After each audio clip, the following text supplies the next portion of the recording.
Hola, esta es la primera de 4 clases de la unidad de métodos de estudio en ecología química. Eh, las primeras dos vamos a hablar de métodos químicos. En la de hoy vamos a hablar de generalidades de métodos de identificación de semioquímicos que comparten mucho con clases o con las estrategias que se usan en química orgánica o en química en particular en química de productos naturales. Y en la segunda clase vamos a hablar de 3 estudios de caso donde van a poder ver estas técnicas aplicadas a casos particulares.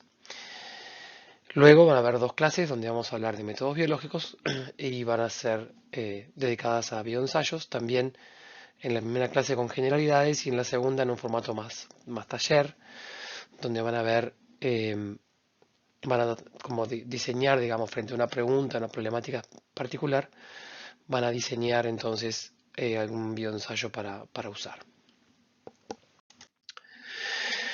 Bien, este esquema ya lo han visto. Nosotros es un esquema muy simplificado sobre la comunicación química, un emisor, una señal química, un receptor. Evidentemente los métodos químicos se ubican aquí en la identificación de la señal química. Y bueno, la identificación de la señal química, quizá para un químico no es algo muy novedoso, pero en la ecología química confluyen diferentes áreas y en realidad el concepto de estructura química en muchos casos, en otras disciplinas no es tan claro. Bueno, entonces incluye no solamente conocer las sustancias desde el punto de vista de la identificación a nivel molecular, de qué compuestos están produciendo esa comunicación, también además la cantidad en la que ocurren naturalmente y a la que son activas naturalmente o la concentración. Y en el caso de mezclas, que es algo muy común en comunicación química, también sus proporciones.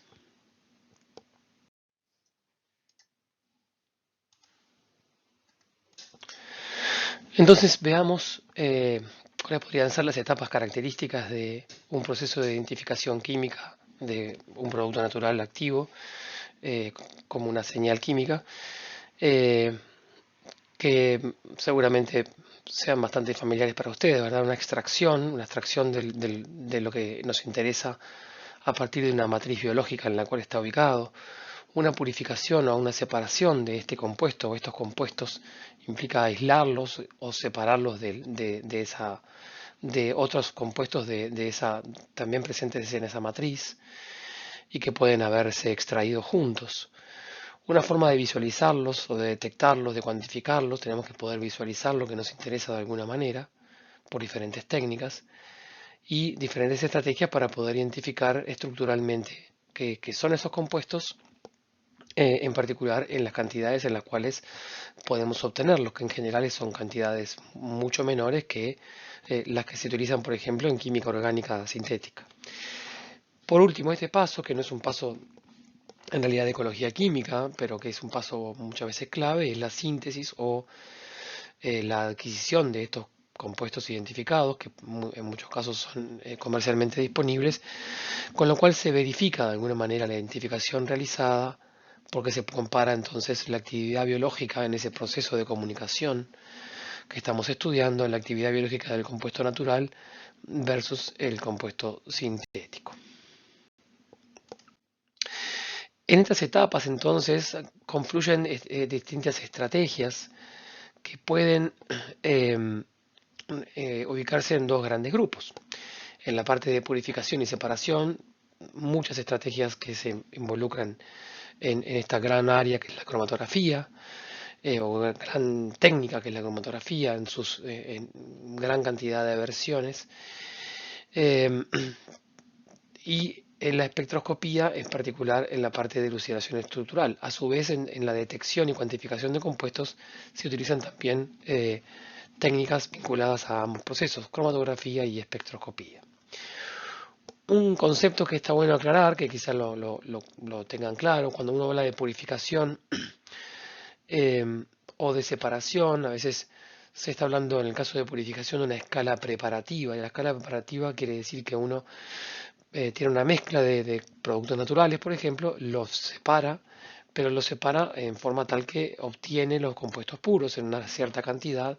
Esa cantidad puede ser utilizada para espectroscopía para la identificación o para bioensayos en el caso de una señal química que queramos evaluar y que querramos, por ejemplo, hacer una estrategia de lo que se llama aislamiento bioguiado, que implica aislar distintos productos de una mezcla natural y ir probando cuáles son los activos. La separación a veces se asocia a una escala analítica en la cual nosotros utilizamos diferentes estrategias de detección de los compuestos, eh, pero no nos interesa obtenerlos en forma pura, sino que la escala es mucho menor. Nos interesa de repente identificarlos y cuantificarlos, pero no obtenerlos en forma pura, y eso es lo que en general se refiere a una escala analítica de purificación.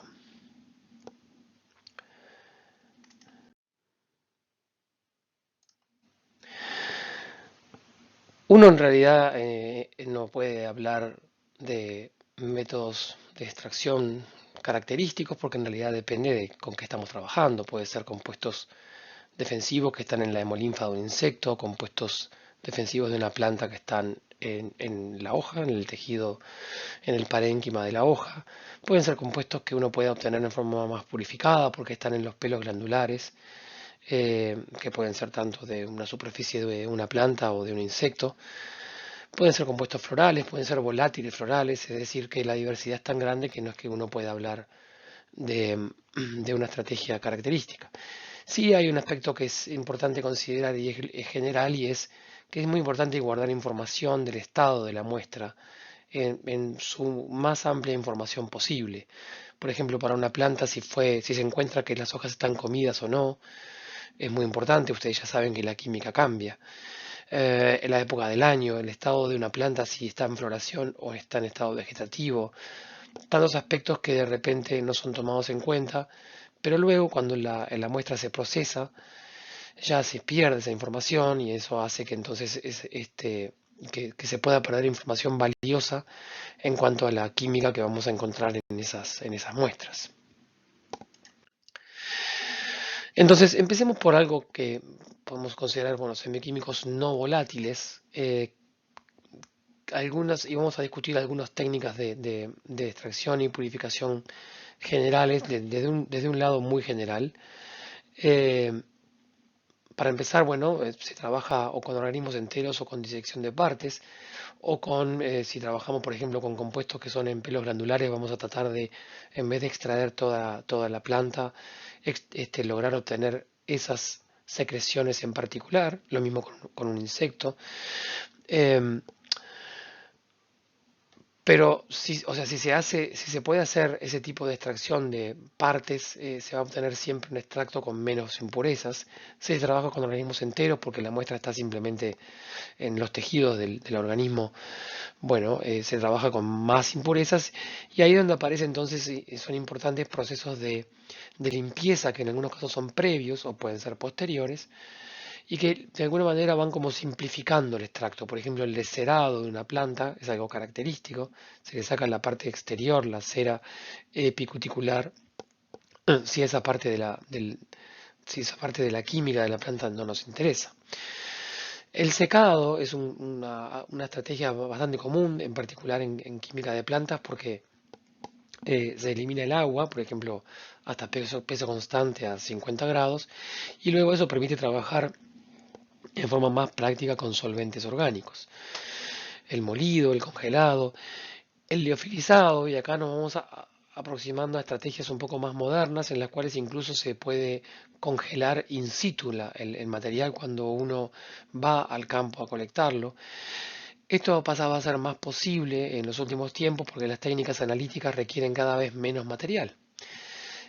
Por ejemplo, el LC masa, por ejemplo, la técnica de cromatografía líquida acoplada a petrometría de masas, trabaja con cantidades muy pequeñas con las que antes no se podía trabajar. Entonces uno puede llevar al campo, por ejemplo, un tanque con nitrógeno líquido, eh, y simplemente unas pocas hojas de una planta las puede congelar en el momento. Eso asegura una visión más natural de lo que era la realidad de la planta en ese momento. y evidentemente eso se puede hacer porque las cantidades son bajas. Cuando se trabaja con cantidades altas, bueno, se hace en general este secado, el molido, la extracción con solventes, que pueden ser solventes en general orgánicos, pero que también puede haber solventes de distinta polaridad, agua, se puede jugar con el pH, dependiendo del tipo de compuesto o de la familia de compuestos que nos interesa. Cuanto más crudo ese extracto, cuanto más complejo sea, bueno, más importantes son los pasos previos de purificación preliminar. Si se obtuvo un extracto, por ejemplo, en donde solamente se muestraron las gotitas de los pelos glandulares, quizás esa purificación preliminar no sea necesaria porque ya el extracto en sí mismo es muy limpio. Pero en general suele ser práctico tener algún tipo de purificación preliminar y hay distintas estrategias. Por ejemplo, ustedes seguramente ya escucharon hablar de la separación por pH que se utiliza en la purificación de alcaloides a partir de un extracto de planta, o sea, aprovechando el carácter ácido básico de alcaloides, pero también eso aplica a ácidos orgánicos, a otros tipos de productos naturales con características ácido-base. Se puede jugar entonces con el pH para utilizar fase orgánica y fase acuosa para ir purificando estos compuestos y eliminando los compuestos neutros. Y eso entonces en muy pocos pasos, por ejemplo, se puede obtener un extracto purificado de alcaloides, con lo cual se puede hacer cromatografía de HPLC o espectroscopía o bioensayos y demás. Lo mismo aplica de una forma un poco más cruda a la utilización de solventes invisibles para purificar extractos. Esto es muy práctico para obtener unas pocas fracciones de un extracto complejo y esas fracciones se pueden, en lo que mencioné antes del fraccionamiento bioguiado, esas fracciones se pueden evaluar mediante bioensayos y eso nos permite ir seleccionando las fracciones más activas, si tenemos claro cuál es la actividad biológica que estamos buscando. Luego hay técnicas un poco más, más modernas, bueno, no son tan modernas, pero comparado con esta sí lo serían, en donde, por ejemplo, la extracción en fase sólida es sumamente práctica, en donde hay cartuchos que ya se compran prehechos con sílica, distinta sílica en diferentes formatos, y se hace como un filtrado grande de la muestra, digamos, no es realmente una cromatografía, sino que se pasa la muestra por este cartucho de sílica y eso permite separar grandes grupos de compuestos que ya es como un paso preliminar de purificación. Ahora, yendo a estrategias más típicas de ecología química, bueno, ¿qué pasa cuando queremos extraer? ¿Se acuerdan que mucha de la química de ecología química tiene que ver con compuestos volátiles? Bueno, pero además de la ecología química nos interesa ver cómo esos compuestos actúan en el contexto natural. Para hacer una comparación eh, un poco, bueno, una comparación clara, digamos, ustedes seguramente conocen los aceites esenciales de plantas, cómo se obtienen, o se obtienen mediante estrategias en donde se hace, por ejemplo, un arrastre con vapor, con vapor de agua a 100 grados que pasa por el material vegetal molido y se obtiene con buen rendimiento y eso es la forma en la cual, una de las formas en las cuales puede obtenerse el aceite esencial. Pero claro, las condiciones de obtención no tienen nada que ver con la realidad de lo que ocurre en la naturaleza y es a donde aparece en la ecología química que nosotros queremos obtener los compuestos de la forma más natural posible porque nos interesa lo que la planta está emitiendo en esas condiciones más naturales. Por lo tanto, aparecen estas obtenciones de compuestos en vivo. En vivo puede ser en una planta que está en su maceta y que la aislamos para hacerle pasar aire para obtener los compuestos que la planta está emitiendo. En vivo puede ser un insecto que lo tenemos en un sistema de vidrio, le hacemos pasar aire y obtenemos los compuestos que ese insecto está emitiendo. Esto puede tomar distintas formas. Acá tenemos, por ejemplo, de nuestro propio trabajo, una planta en un sistema de colecta de volátiles, frutos como la frutilla, como los arándanos, en sistemas diferentes, un sistema de vidrio, o un sistema donde está el fruto asociado a la planta, lo cual es mejor, está colgando directamente de la planta de frutilla. Tenemos insectos en tubos de vidrio que se les hace pasar aire. Acá es importante que el aire que pasa sea limpio y esto requiere algún tipo de estrategia que ustedes quizá vieron cuando fueron al laboratorio, y es que se pasa el aire previamente por filtros de carbono activado para limpiarlo de compuestos orgánicos que el aire trae. Y, y bueno, eso requiere por supuesto cierta presión, porque el carbono activado le implica una caída de presión. Por lo tanto, se suele requerir algún compresor de aire y que el aire venga con presión. Pero también se suele utilizar un aire que se succiona, de hecho se utilizan los dos, para asegurarse que el aire pasa por donde nos interesa que pase. ¿Y por dónde nos interesa que pase? Bueno, en este caso por aquí, por ejemplo, que es el que se ve claramente. En este caso por aquí, que es un filtro blanco. ¿Por dónde? Bueno, por absorbentes sólidos en donde los compuestos orgánicos quedan retenidos. Este tipo de absorbentes son polímeros, el aire pasa, pero los compuestos orgánicos quedan retenidos para después poder trabajar sobre ellos químicamente. Acá me olvidé de comentarles, este es un caso en donde se succiona solamente el aire dentro de una galería que los insectos cavan, es una plaga forestal. El insecto está adentro y se mete para adentro un tubito y se obtienen volátiles entonces dentro de esa galería, y se obtienen volátiles de agujeros hechos al azar en la madera, a forma de control para poder diferenciar los volátiles de la madera de los volátiles producidos por el insecto, que era lo que nos interesaba. Ahora, eh, como vieron en los casos anteriores, hablamos de una corriente de aire. Eso entonces uno puede referirse a aireaciones dinámicas, donde el aire está en movimiento. Son de alguna manera más efectivas porque el aire está permanentemente limpio, digamos, y porque además lo que se obtiene en esos absorbentes que tienen distintas polaridades se va acumulando, digamos, y eso hace que el procedimiento sea más eficiente. Hay variables importantes como el tiempo de colecta, como el flujo de aire, como si el aire va a estar húmedo o no. En algunos casos es importante que el aire esté húmedo y en algunos casos no es tan importante. Por ejemplo, si trabajamos con una planta en su maceta, no es tan importante que el aire esté húmedo porque la planta tiene su propia humedad. Pero si trabajamos con un insecto en un tubo de vidrio, hay que proveerle aire húmedo, si no se va a desecar. Si queremos mantenerlo en condiciones adecuadas como para que emita, por ejemplo, una feromona. Ya comenté sobre la limpieza previa del aire con carbón activado. Eh, esos absorbentes en general se eluyen con solvente, o sea, se les pasa solvente para eluir los compuestos orgánicos que quedan absorbidos en esos absorbentes, que de vuelta hay distintas marcas, distintas químicas poliméricas que se usan, dos o tres son las más comunes. También hay casos en donde uno puede usar desorción térmica, es decir, directamente eluir esos compuestos orgánicos absorbidos por calor dentro de un cromatógrafo de gases, por ejemplo. Luego hay toda una serie de colectas de extracción de volátiles en vivo, en donde no se usa aire en movimiento, sino que se usa aire quieto, un sistema más cerrado.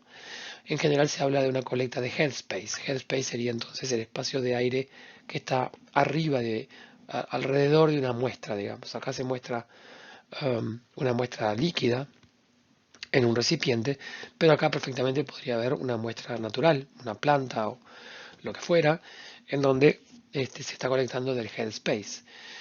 Y en lo más común que se utiliza aquí en la colecta de volátiles de headspace es la microextracción en fase sólida. Es una estrategia que tiene sus años ya, pero es relativamente reciente igual, en donde es un sistema de jeringa, donde hay una punta aquí que tiene un absorbente que está alrededor de una varilla de vidrio.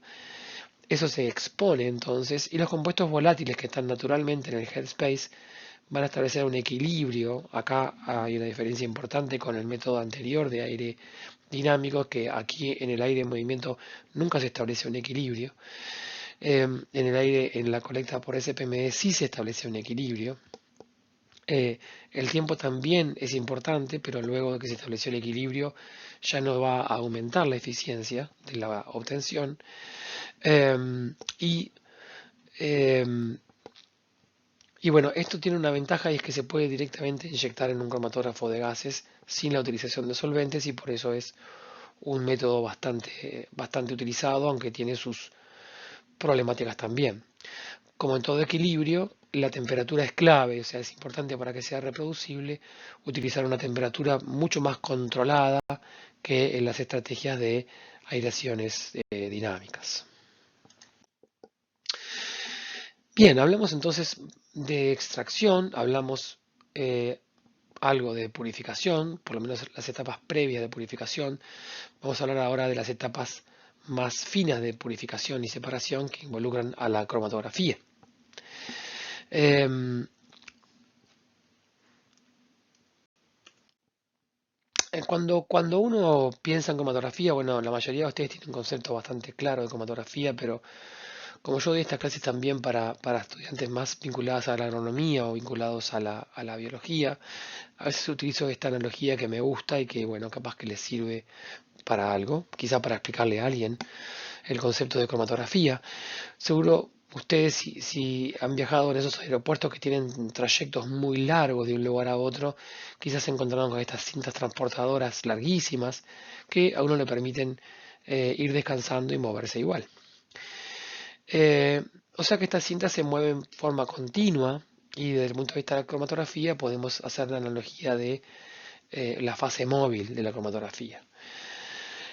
Ahora imaginemos que alrededor de esta cinta hay diferentes vidrieras, acá no se ven porque esta es una, bueno, porque no hay, pero imaginemos que sí están, vidrieras que pueden tener diferentes tipos de productos y puede haber entonces gente muy interesada en esos productos o gente no interesada en absoluto. Acá estamos asumiendo que la gente no se mueve, simplemente no camina por la cinta, sino que es la cinta transportadora que los lleva. Pero si la persona se baja a ver vidriera, bueno, ahí entonces se sale de la fase móvil y porque tiene una cierta atracción por lo que sería esas vidrieras, que podemos hacer la analogía de la fase estacionaria. Entonces, una persona que tiene cero interés por esa fase estacionaria, por esas vidrieras, sigue arriba de la cinta, nunca se baja y va a llegar primero. Entonces, personas que se subieron juntas, dependiendo de la afinidad por la fase, perdón, estacionaria, si tiene más afinidad va a demorar más porque se va a estar bajando y subiendo todo el tiempo y va a llegar más tarde, o sea que va a tener un tiempo de retención más alto, mientras que una persona que eh, tiene cero interés por la fase estacionaria, cero afinidad desde el punto de vista químico por la fase estacionaria, va a tener tiempos de retención bajos y va a llegar primero. Esa es un poco la forma en la cual la cromatografía separa entonces compuestos que ingresan a un sistema cromatográfico como mezclas. Aquí en este caso la cinta es una mejor analogía de cromatografía de gases que de cromatografía de líquida, porque en realidad la cromatografía de gases, la clave es justamente las vidrieras, o sea, la fase estacionaria, que es lo que es clave para la separación, mientras que la fase móvil son gases inertes que simplemente arrastran los compuestos. Por eso se llaman gases portadores o gases carrier. En cromatografía líquida, en realidad las dos fases, tanto estacionaria como móvil, tienen una influencia en la separación de los compuestos de una mezcla en el proceso cromatográfico. Pero bueno, la analogía funciona bien igual. Algunas generalidades de cromatografía líquida son una estrategia que ustedes seguramente ya conocen. Para empezar, puede ser algo un poco más crudo, en una escala más grande, como la columna abierta, típica de química orgánica, donde se trabaja con escalas mayores, decenas de miligramos, gramos, etcétera. Eh, y una escala de HPLC, que es una escala, un trabajo más instrumental, digamos, que puede utilizarse en escala preparativa también, pero es bastante caro, y que suele utilizarse más comúnmente en escala analítica. Tenemos entonces dos fases, como mencionamos antes. La fase estacionaria, que en general en cromatografía líquida la fase estacionaria es sólida. Ese sólido tiene diferentes tamaños de partícula, más o menos molido. El tamaño de partícula afecta muy claramente la separación. Cuanto menor el tamaño de partícula, más la presión que hay que ejercer sobre la fase móvil para que avance, porque si las partículas son muy finas, simplemente no va a avanzar fácilmente, mientras que en columna abierta el avance puede ser simplemente por gravedad. Más instrumental se requiere y mayor precio se requiere. La fase móvil es líquida, suelen ser mezclas de solventes. En el caso instrumental de un HPLC es muy práctico utilizar gradientes, o sea, el equipo va eh, aplicando una variación controlada de una mezcla de solventes y eso suele ser clave en el proceso de separación. Las fases estacionarias suelen estar basadas en sílica gel, se habla de fase normal o fase reversa. La fase normal es la sílica gel eh, sin ninguna modificación, utilizada más bien para compuestos no polares. Suele ser la misma que la que se utiliza para columna abierta. La fase reversa es sílica gel modificada con compuestos hidrofóbicos, por lo tanto se hace una reversión del proceso cromatográfico y esta fase reversa entonces pasa a ser adecuada para la separación de compuestos polares y es por lejos la más común en HPLC. La detección es un aspecto clave porque tenemos que poder ver lo que estamos haciendo. Puede ser tan simple como una cromatografía en capa fina, que es lo comúnmente que se hace en columna abierta, o pueden ser métodos más sofisticados como detectores ultravioletas en HPLC o detectores de masa también asociados a un HPLC. Cada uno con sus limitaciones, con su universo de trabajo. Siempre tenemos que tener presente que vemos lo que buscamos, pero en realidad si algo no lo buscamos, puede que no lo veamos, pero que esté igual ahí. Y eso es algo que siempre es importante tenerlo presente, ¿verdad? Por ejemplo, que un detector de ultravioleta con una cierta longitud de onda, los compuestos que no tienen un cromóforo no los vamos a poder ver.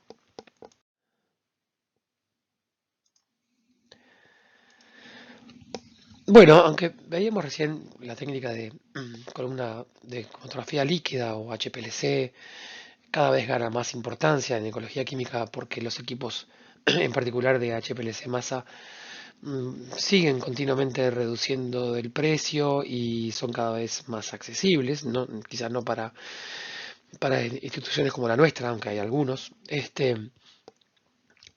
No son equipos tan de uso normal como los cromatógrafos de gases, pero son cada vez más posibles de poder tener disponibilidad, digamos, acceso.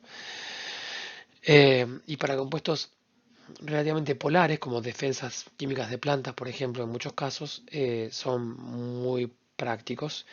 Y porque además, algunos de ustedes que hayan hecho algún curso de espectrometría de masas habrán visto que es cada vez más sofisticado lo que uno puede hacer en cuanto a, por ejemplo, em, sin preocuparse mucho por la cromatografía en un sistema, por separar los compuestos, directamente los compuestos pueden separarse a nivel del masas, utilizando trampas de iones. Hay un montón de estrategias hoy por hoy en HPLC masa que a veces hacen que la cromatografía ni siquiera sea muy necesaria.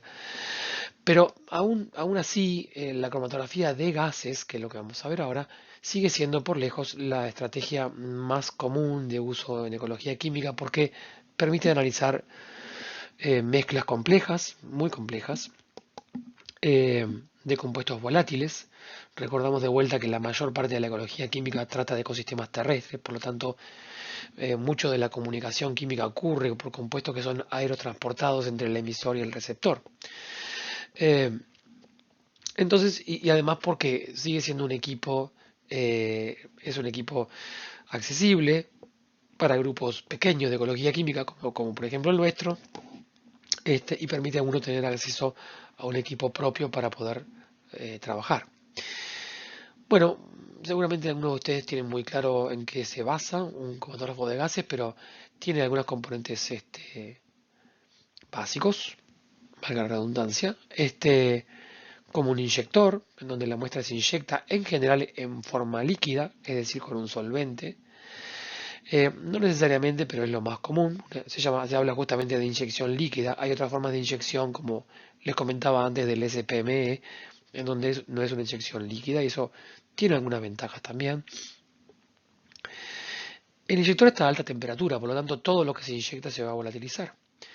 En general se trabaja en una modalidad que se conoce como split, en donde solamente una pequeña parte de la muestra ingresa a la columna, al equipo, y la otra parte simplemente se va, porque las concentraciones necesarias para trabajar en cromatografía de gases son muy bajas y sería mucho si trabajamos en concentraciones normales, serían demasiada cantidad de compuestos.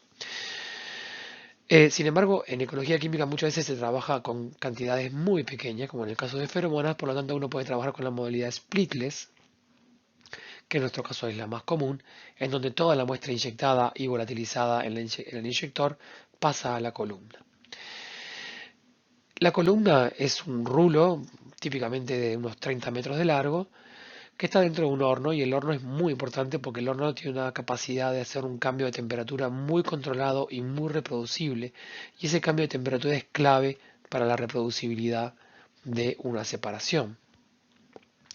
Entonces, compuestos que quedan más retenidos en la columna, esa retención en la columna, digamos, en la fase estacionaria, esa retención depende de la temperatura y entonces el aumento de la temperatura hace que los compuestos también vayan variando, digamos, su retención y vayan saliendo hacia afuera, hacia el detector.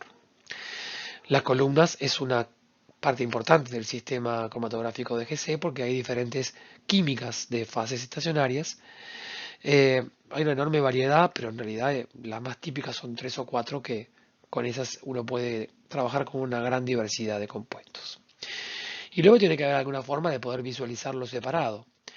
Y la más común es quemarlo simplemente, una ionización por llama. Literalmente hay una llama que está encendida, por eso se precisan gases como hidrógeno y aire para que mantengan esa llama viva.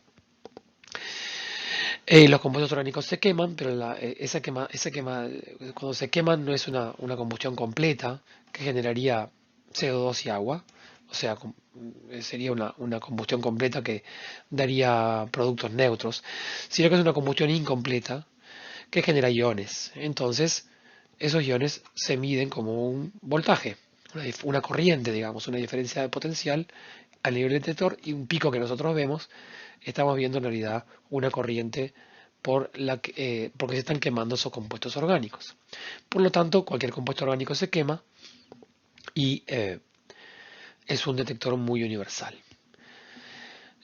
Siempre tomando en cuenta que distintos compuestos orgánicos tienen una relación se queman en forma distinta, por lo tanto, no podemos asumir que picos de distintos compuestos que tengan la misma área implica que está la misma cantidad.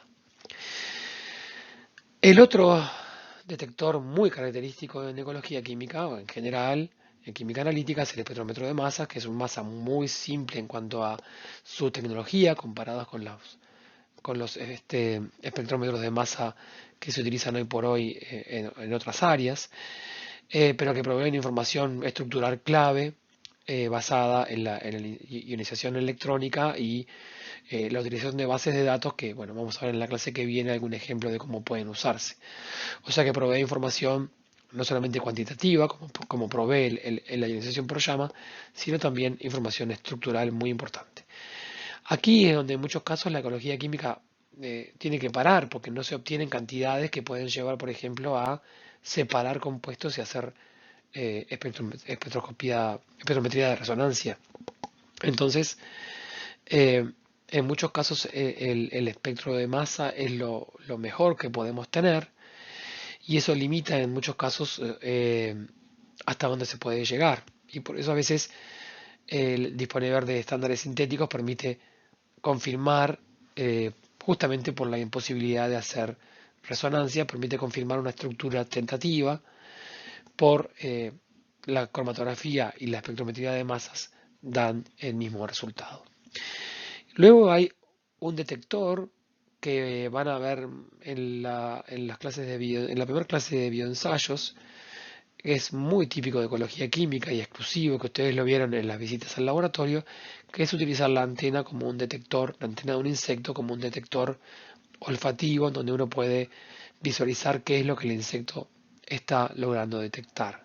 Este sí es algo que solamente se utiliza en ecología química, aunque en ciencias de los alimentos hay algo parecido, pero en vez de la antena de un insecto se coloca una persona y hay como un entrenamiento donde la persona da algún tipo de señal con un mouse cuando detecta un olor que lo asocia a algo, o sea que tiene un poco la misma idea, pero uno puede inyectar una mezcla muy compleja de un olor a jugo de manzana, por ejemplo, y identificar cuáles son los compuestos más importantes que dan la nota de ese olor, preguntándole a una persona que está ahí a la salida del GC haciendo lo mismo que haría la antena del insecto.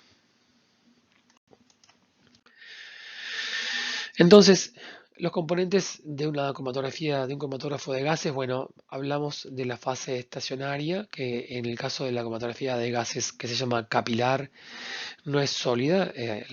Hace muchos años se usaba un sólido en cromatografía de gases como fase estacionaria. Es una película de líquido que está embebida en las paredes internas de un tubo, que es la columna, un tubo de vidrio muy fino que parece un pelo, de ahí viene el nombre de cromatografía capilar, porque parece un pelo, la columna de tan fino y flexible que es.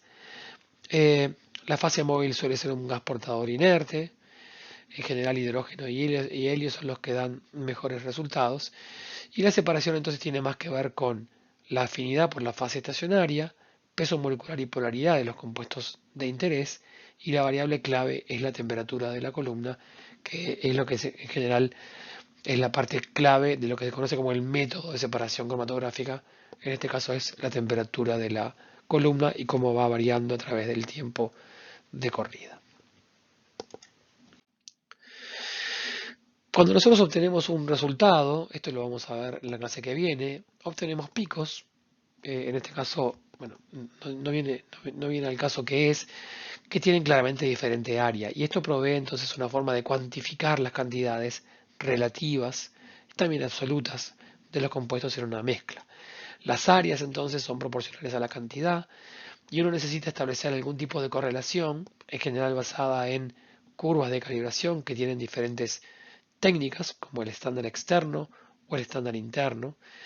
Se utiliza mucho el estándar externo cuando uno sabe lo que está buscando y lo que quiere cuantificar, entonces simplemente teniendo disponibilidad del compuesto puro, uno puede establecer curvas de calibración para relacionar en forma directa concentración y cantidad. Perdón, área de pico y cantidad del compuesto. Cuando uno está analizando compuestos que no tiene en forma sintética, eh, uno puede utilizar un estándar interno, se lo agrega a la mezcla, eh, y ese estándar interno es un compuesto que obviamente no tiene que estar presente en la mezcla, que lo agregamos en cantidad conocida, y eso nos permite generar distintas estrategias de cuantificar los compuestos en una mezcla, tanto en forma absoluta como en forma relativa a ese estándar interno. Pero entonces, en definitiva, desde el punto de vista de los métodos químicos utilizados en ecología química y en particular en las mezclas de compuestos volátiles, que por ejemplo los aromas florales es una variable importante, eh, cuantificar la abundancia relativa de los compuestos es un aspecto muy importante para poder caracterizar esa señal química en forma más completa. Bueno, entonces con esto vimos algunas generalidades que me imagino que para algunas de ustedes son bastante triviales, dependiendo un poco de los cursos que hayan hecho o la experiencia previa de laboratorio que tienen, pero también para algunos seguramente haya tenido algunos aspectos más novedosos que les va a permitir entender un poco mejor estos tres estudios de caso en donde utilizamos distintas estrategias de las que hablamos recién para proyectos en particulares vinculados a la ecología química, a la identificación de defensas químicas en unos arácnidos que se conocen como piliones, el estudio de volátiles de planta, volátiles inducidos en particular, y el estudio de feromonas en un coleóptero. De estos tres temas vamos a hablar entonces en la clase que viene.